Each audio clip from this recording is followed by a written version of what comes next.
नमस्कार, मैं हूं आशुतोष और आप देख रहे हैं सत्य हिंदी। सत्य हिंदी के विशेष कार्यक्रम श्रवण गर्ग की खरी खरी में आपका स्वागत है।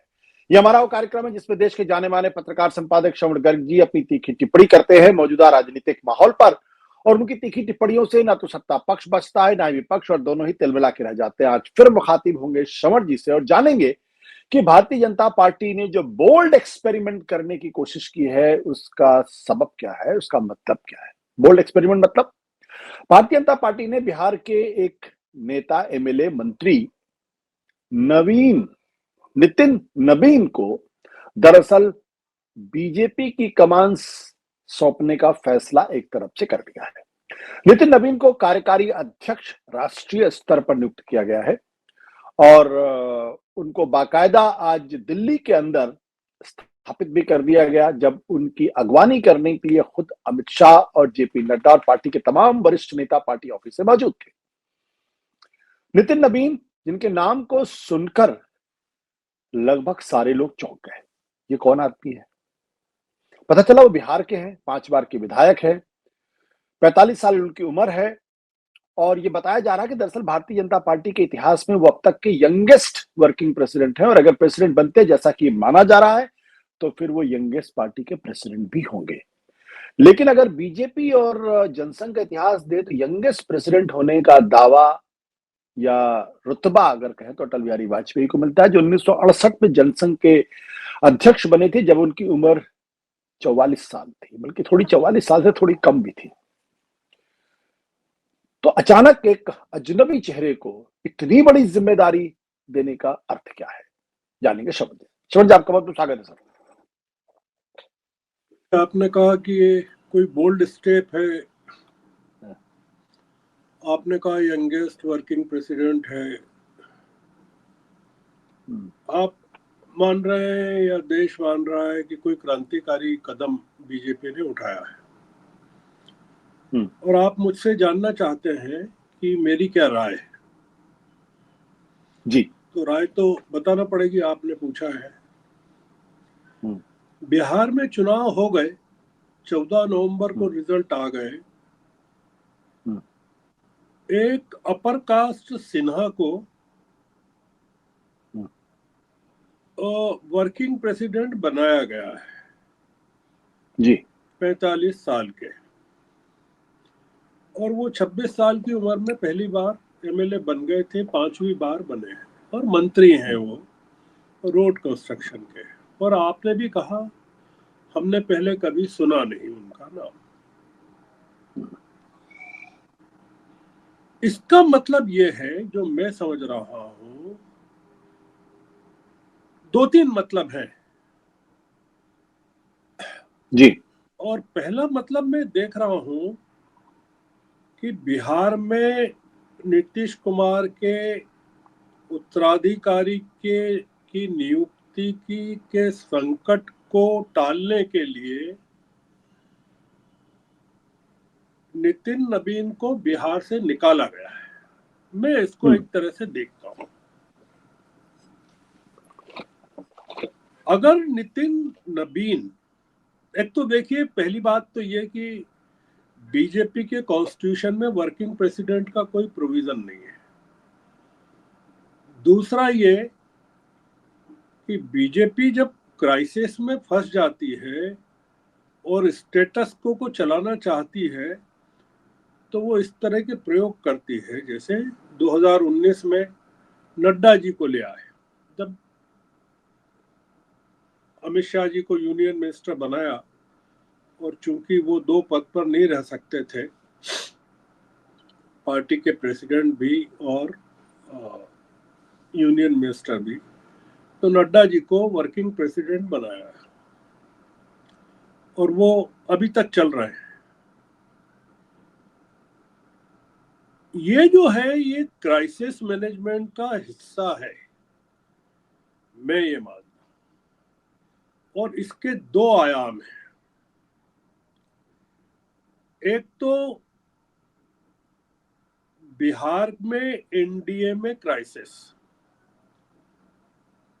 आप एक चीज सोचिए आशुतोष जी, कि ये इतने योग्य हैं नितिन नवीन कि इनको वर्किंग प्रेसिडेंट बनाया।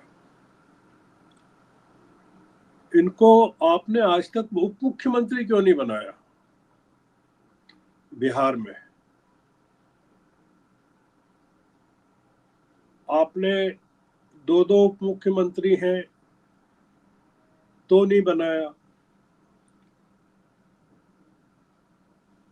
मैं जो देख रहा हूं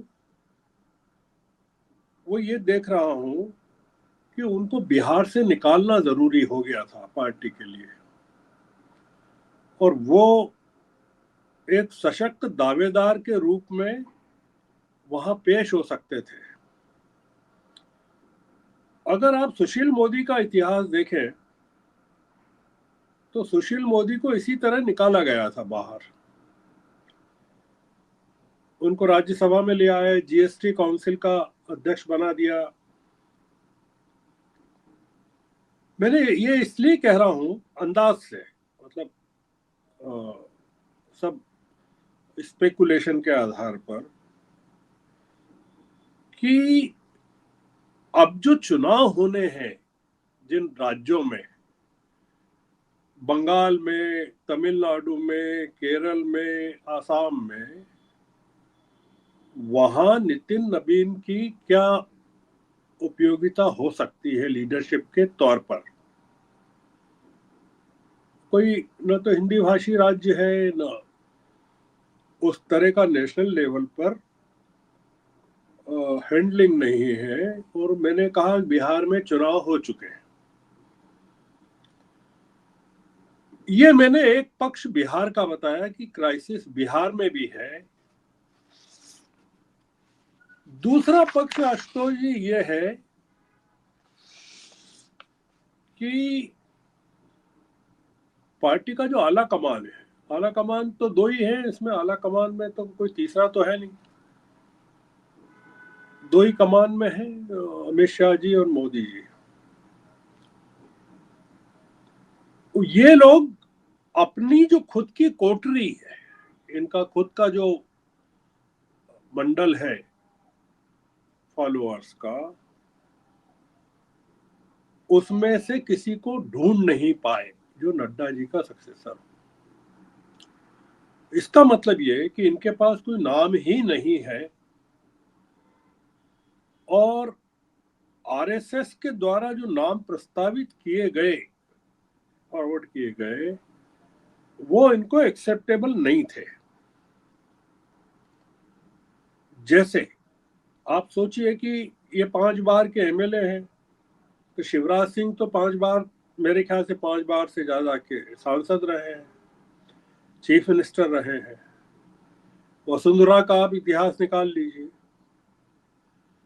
यूनियन मिनिस्टर रही हैं, चीफ मिनिस्टर रही हैं, कई बार एमएलए रही हैं।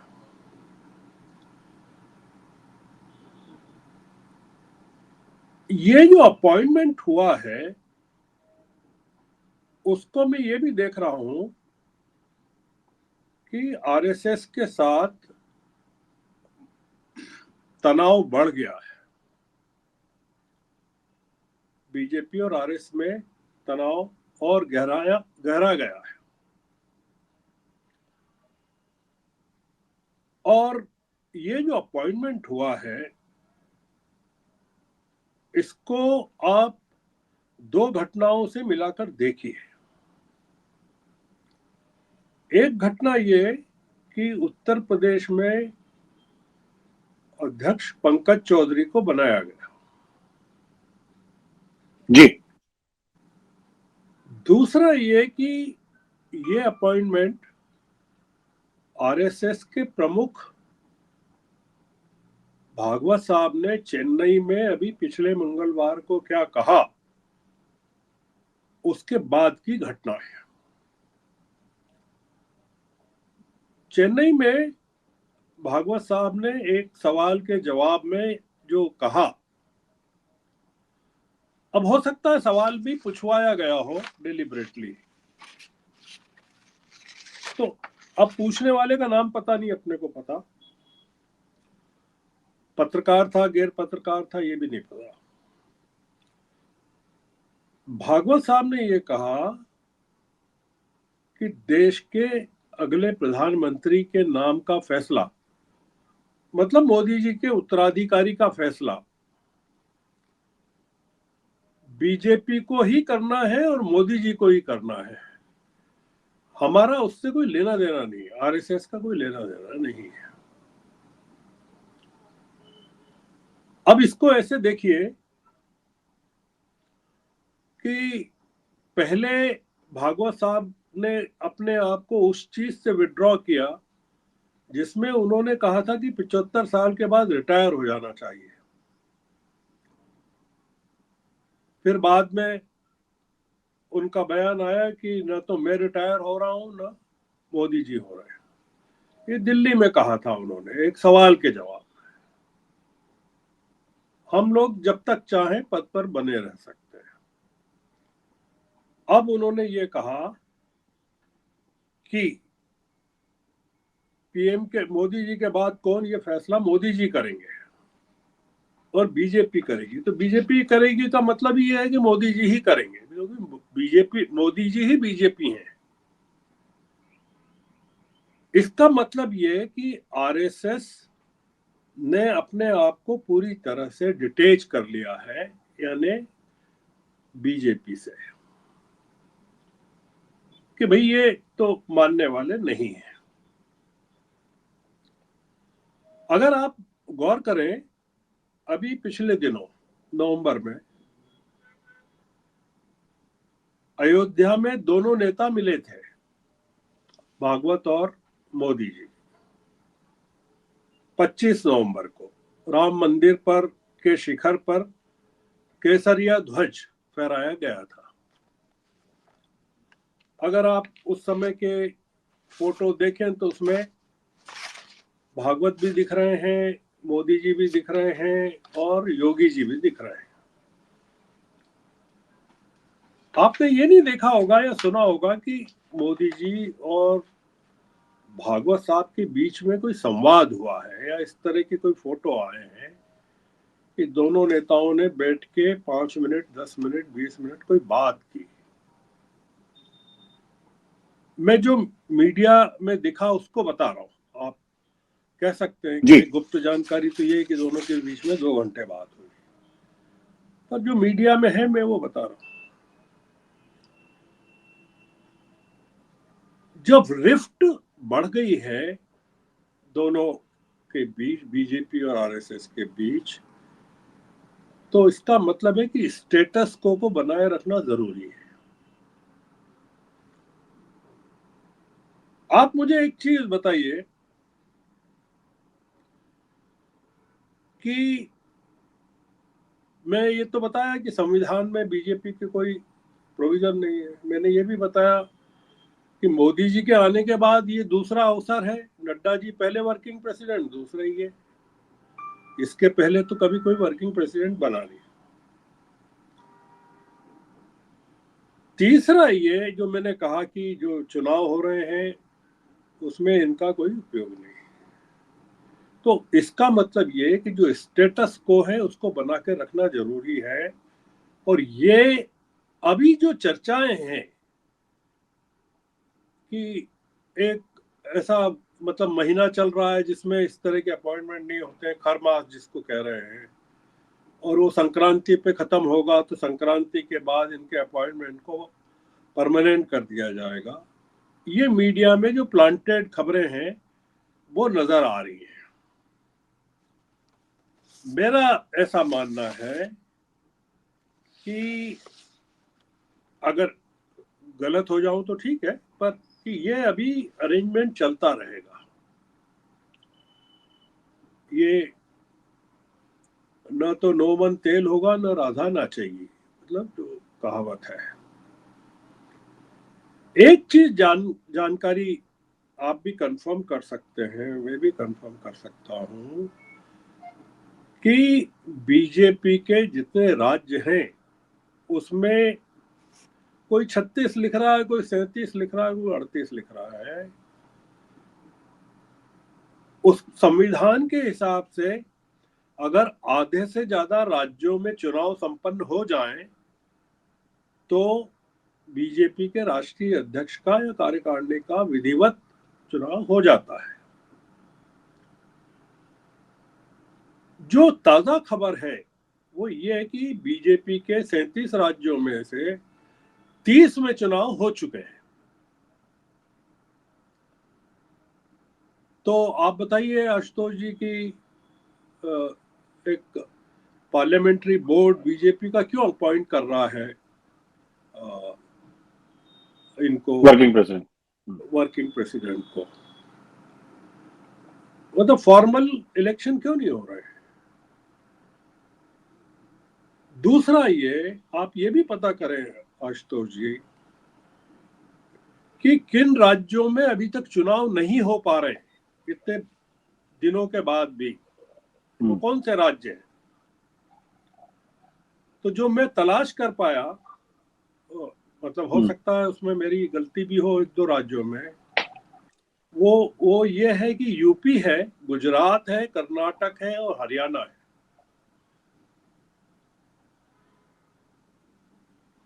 आप सोचिए कि क्यों नहीं हो, मतलब मुझे जानकारी नहीं है कि हो गए हैं, हो सकता है हो गए हो, पर जो फॉलो कर रहा हूं उसके हिसाब से कह रहा हूं। कर्नाटक में जबरदस्त इनके येदियुरप्पा के बेटे के खिलाफ नाराजगी है, हरियाणा में भी तनाव है, यूपी में भी है। हालांकि ये आप कह सकते हैं कि ये जो पंकज चौधरी को अपॉइंट किया है, इलेक्शन के बाद नहीं हुए हैं, ये अपॉइंटमेंट किया गया है। तो अगर आधे से ज्यादा राज्यों में हो चुके हैं चुनाव, तो आप क्यों नहीं कर रहे हैं? और इन राज्यों में क्यों नहीं हो पा रहे हैं? तो जो एक चित्र उभरता है वो ये उभरता है कि all is not well with in the BJP. एक तो बिहार में एनडीए में, दूसरा BJP at the national level, third between RSS and BJP. नहीं तो मैं कोई कारण नहीं देखता कि 20 करोड़ 18 करोड़ की मेंबरशिप वाले पार्टी और जिसका इतने राज्यों में सरकारें हैं, एनडीए की भी है, बीजेपी की भी है, वो एडोकिज्म के जरिए अपने काम को चला है। तो उनकी अगवानी में, नितिन नबीन की अगवानी में अमित शाह खड़े रहे या नड्डा खड़े रहे और प्रधानमंत्री जॉर्डन में थे या जॉर्डन जा रहे हैं या पहुंच गए, इससे कोई पॉजिटिव ध्वनि जो निकलना चाहिए लॉजिकली, वो मेरे लिए नहीं निकल रही है। मीडिया में बड़ी पॉजिटिव चीजें छप रही हैं, अपॉइंटमेंट को लेकर भी, उम्र को लेकर भी, क्रांतिकारी कदम को लेकर भी, तमाम चीजें। पर मैं बिटवीन द लाइंस जो पढ़ पाया वो मैंने आपके साथ शेयर किया। अब देखते हैं, हम तो आपको शुरू में कह देते हैं ना आपकी, हम खरी खरी कहते हैं और वो दोनों पक्ष नाराज होते हैं और ये वो, तो निश्चित होने दीजिए नाराज, नाराज होने दीजिए, क्या फर्क पड़ता है। तो इसलिए नहीं आप है तो हम नाराज होने का जोखिम ले लेते हैं। तो इसलिए वो बीजेपी वाली कहेंगे कि ये क्या आप शकुन जो हो रहा है कि अपॉइंटमेंट में, मुझे लग रहा है कि कुछ समथिंग सीरियस। ओके। और जो दिख रहा है, जो अंग्रेजी का मुहावरा है, there is much more than what meets the eye. तो ये उतना सिंपल नहीं है कि कोई क्रांतिकारी हो रहा है काम।